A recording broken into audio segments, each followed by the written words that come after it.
Assalamualaikum warahmatullahi wabarakatuh. Apa kabar anak-anakku sekalian? Semoga kalian semua dalam keadaan sehat walafiat dan kalian bisa tetap semangat mengikuti kegiatan belajar dari rumah. Alhamdulillah, pada hari ini kita akan mempelajari semangat beribadah dengan mengimani hari akhir, di mana ini merupakan materi belajar dari rumah yang pertama, pelajaran pendidikan agama Islam di kelas 12. Baik, kalian akan mempelajari materi ini dengan bersungguh-sungguh, dengan semangat, karena semangat itu merupakan ibadah. Di antara ibadah di dalam kehidupan sehari-hari kita adalah ibadah mahdoh, ibadah ghairu mahdoh. Di antara semangat beribadah yang akan kita pelajari di sini adalah semangat beribadah dengan mengimani hari akhir. Pada materi ini kalian akan membahas tentang subbagian materinya, ada 4. Yang pertama, mana iman kepada hari akhir. Yang kedua, periode atau tahapan-tahapan kehidupan hari akhir. Yang ketiga, hikmah beriman kepada hari akhir. Dan yang keempat, menerapkan perilaku mulia dalam kehidupan sehari-hari dalam rangka mengimani hari akhir.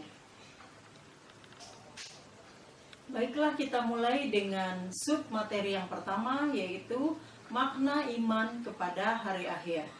Hari akhir dalam Al-Quran disebutkan dalam surat Al-Baqarah ayat 177, dikatakan bahwa hari akhir adalah hari penghabisan. Kemudian disebutkan juga dalam Quran surat Al-Fatihah, hari akhir adalah hari pembalasan. Kemudian menurut istilah, hari akhir adalah hari dimulainya hancurnya alam semesta beserta isinya, kemudian berakhir kehidupan semua makhluk ciptaan Allah. Hari akhir disebut juga hari kiamah, yaitu hari penegakan hukum, hari penegakan hukum Allah Subhanahu wa Ta'ala yang seadil-adilnya, disebutkan dalam Quran surat Al-Mumtahanah ayat 3. Kemudian, mengimani hari akhir berarti adalah kita percaya dengan sepenuh hati bahwa alam semesta ini akan hancur dan Allah akan menggantinya dengan alam yang baru, yaitu alam akhirat. Alam akhirat ini sebagai alam tempat pembalasan amal perbuatan sewaktu kita hidup di dunia ini. Hari akhir menurut Al-Quran ada 2. Yang pertama adalah kiamat sugro, yang kedua kiamat kubro. Baik, yang pertama kiamat sugro, disebutkan bahwa kiamat sugro artinya peristiwa datangnya kematian bagi semua makhluk termasuk manusia. Di sini disebutkan di dalam surat Ali Imran ayat 185 yang berbunyi, A'udzubillahi minasyaitonirrajim, Bismillahirrahmanirrahim. Kullu nafsin dha'iqatul maut wa innama tuwaffawna ujurakum yawmal qiyamah. Faman zuhziha 'anil nari wa udkhilal jannata faqad faz wa mal hayatud dunya illa mata'ul gurur. Shadaqallahul azim. Yang artinya, setiap yang bernyawa akan merasakan mati dan hanya pada hari kiamat sajalah diberikan dengan sempurna balasanmu. Barang siapa dijauhkan dari neraka dan dimasukkan ke dalam surga, sungguh dia memperoleh kemenangan. Kehidupan dunia hanyalah kesenangan yang memperdaya. Jadi, kiamat sugro dimulai dari kematian. Selanjutnya kiamat kubro. Di dalam Al-Quran, Allah menyebutkan dalam surat At-Takwir ayat 1-3 yang berbunyi, A'udzubillahi minasyaitonirrajim, Bismillahirrahmanirrahim. Idza syamsu kuwirat wa idzan nujumun kadarat wa idzal jibalu suyirat. Yang artinya, apabila matahari digulung dan apabila bintang-bintang berjatuhan dan apabila gunung-gunung dihancurkan. Nah, berarti kiamat kubro pengertiannya adalah peristiwa berakhirnya seluruh kehidupan makhluk dan hancurnya seluruh alam semesta beserta isinya. Tanda-tanda datangnya hari akhir disebutkan dalam Al-Quran maupun di dalam hadis. Di antaranya ada dua, yaitu tanda-tanda dari kiamat sugro dan juga tanda-tanda kiamat kubro. Tanda-tanda kiamat sugro yang pertama, diutusnya Nabi Muhammad SAW sebagai Nabi akhir zaman. Ini sudah. Kemudian wafatnya Nabi Muhammad SAW juga sudah. Wabah penyakit taun, atau kalau zaman sekarang mungkin kita sebut dengan pandemi corona. Wabah di mana seluruh manusia mengalami atau merasakan bagaimana bahayanya dari sebuah wabah yang dirasakan oleh makhluk di bumi ini. Munculnya banyak fitnah, kemudian diangkatnya ilmu karena alim ulama wafat, kemudian merebaknya riba, bermegah-megahan dalam masjid, kemudian sering terjadi bencana alam, banjir, longsor, gempa bumi, gunung meletus dan lain sebagainya. Kemudian kemaksiatan merajalela di mana-mana. Itu dari tanda kiamat sugro yang sudah kita lihat, yang sudah ada.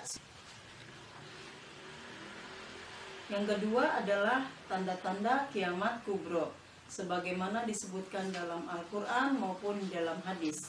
Tanda-tanda ini belum kita rasakan yang ada dalam hadis Nabi, maka kita harus mempercayainya.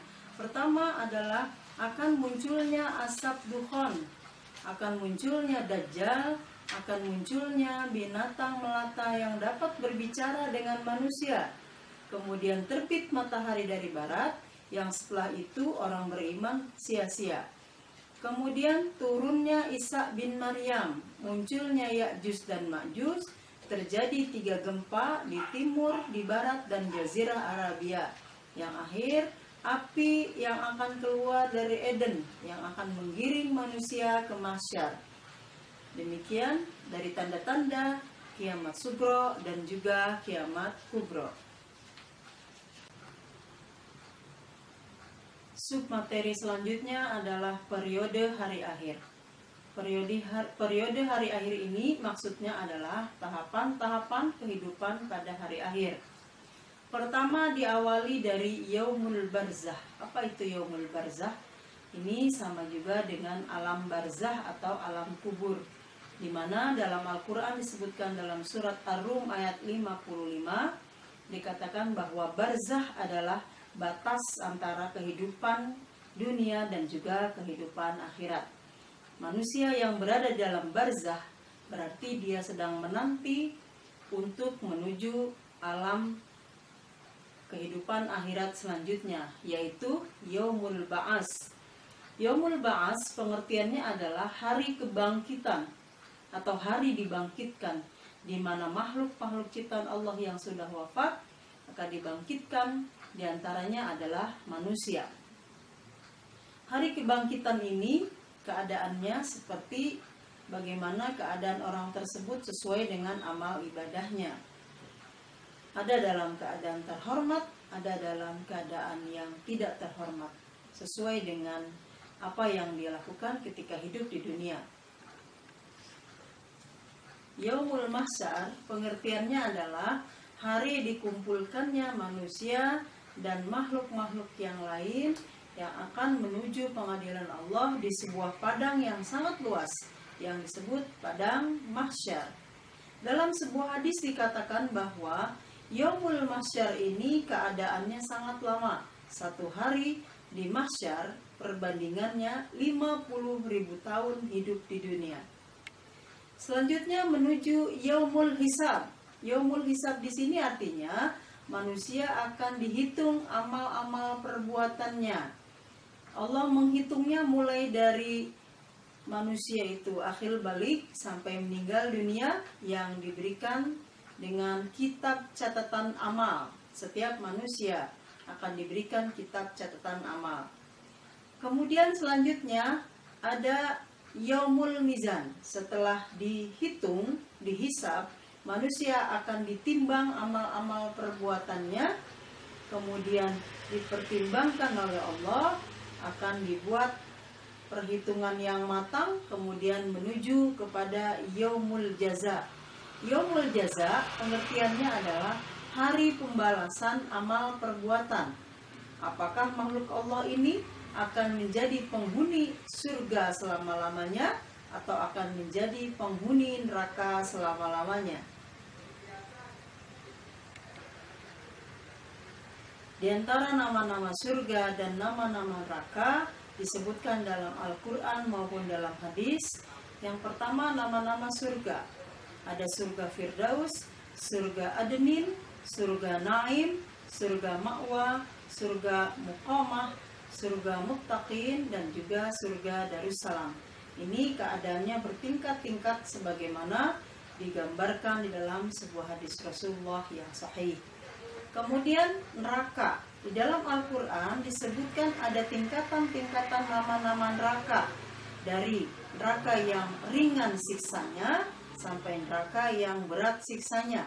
Mulai dari neraka Wail, Sa'ir, Saqar, Hawiyah, Hutamah, Lazo, dan juga Jahannam.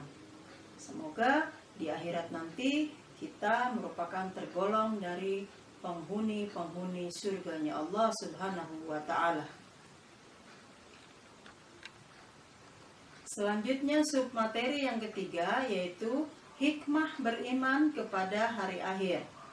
Di antara hikmah beriman kepada hari akhir yang akan kita dapatkan, yang pertama adalah akan muncul rasa kebencian yang mendalam kepada kemaksiatan.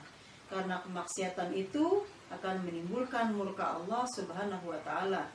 Yang kedua, akan menyejukkan dan menggembirakan hati orang-orang yang beriman. Karena kita tahu bahwa alam akhirat merupakan alam pembalasan yang baik, yang mulia bagi orang-orang yang beriman.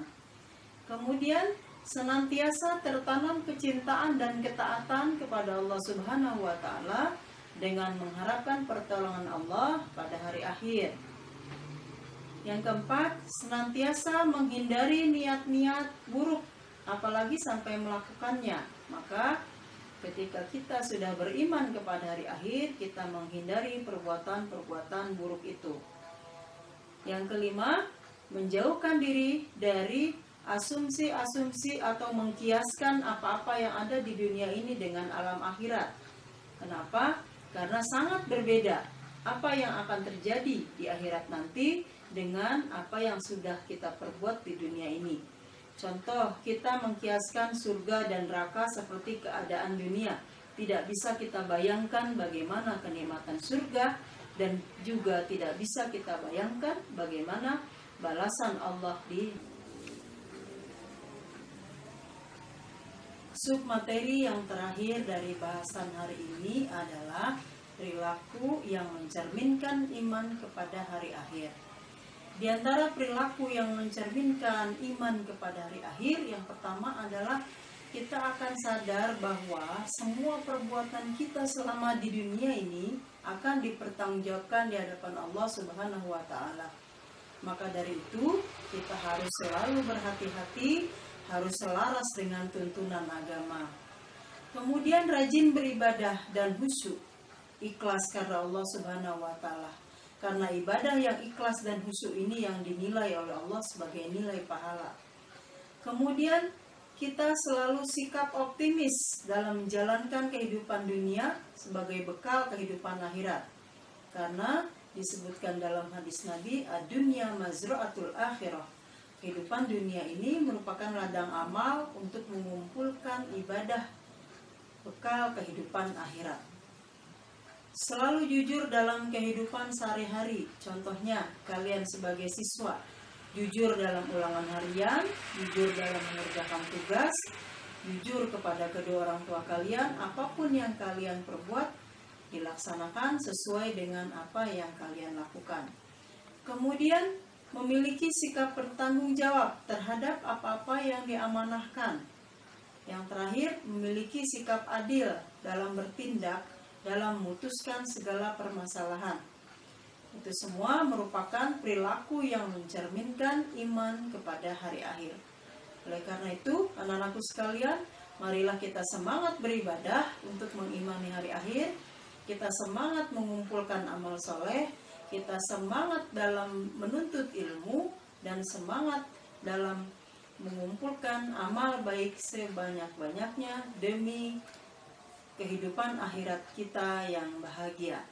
Demikian materi kita pada hari ini, iman kepada hari akhir.